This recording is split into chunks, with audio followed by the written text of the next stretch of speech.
No, zdaj, če govorimo od leta do leta ali pa od junija do junija, potem je seveda v političnem smislu najpomembnejše pridobitev statusa mestne občine. Kar se pa tiče investicij, bi pa izpostavil predvsem novo knjižnico oziroma prizidek knjižnici, to je ena večjih investicij, in pa novo osnovno šolo v Velikem Podlogu.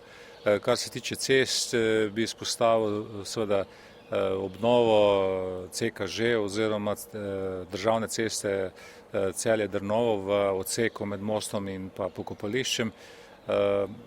Seveda vmes je pa še precej drugih manjših projektov, predvsem obnove ulic, obnove kanalizacij in podobno, ampak od teh glavnih bi pa vsekakor bilo to najpomembneje. Ta pogled za naprej? Dolgoročni načrt.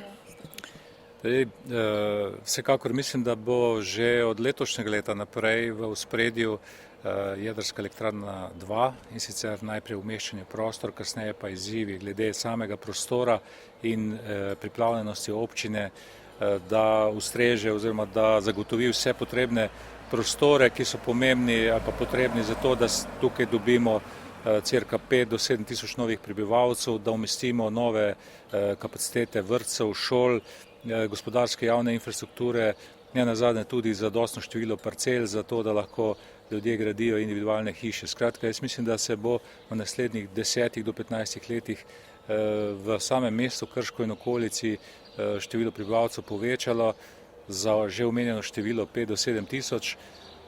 Sicer je pa treba biti kot občina pripravljena na vse te izzive, ki sledijo takem povečanju prebivalstva.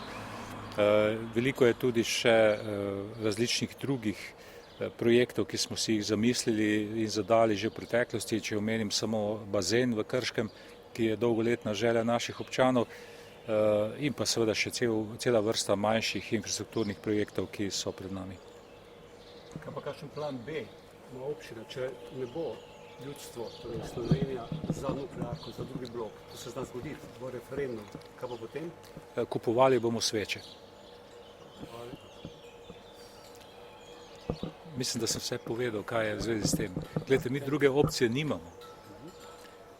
Lahko postavimo še par elektrarn na Savi, ampak to pogovorimo o 3 do 5 elektrarnah na Zgornji Savi. Na Muri ni govora, da bi karkoli postavili, ampak če gledate, recimo, da je ena elektrarna na Savi realen domet med 15 in 20 megavati, mi pa potrebujemo tisoče megavatov.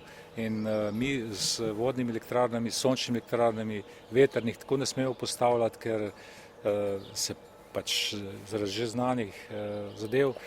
Tako da je vprašanje res, kakšna je naša perspektiva. Če vemo, da v letu 2030 do 2033 ugašamo termoelektrarno TEŠ, se pravi TEŠ 6, da nam zmanjka ogromno energije, da je potem celotna energetika, naša energetska varnost visi na stari elektrarni.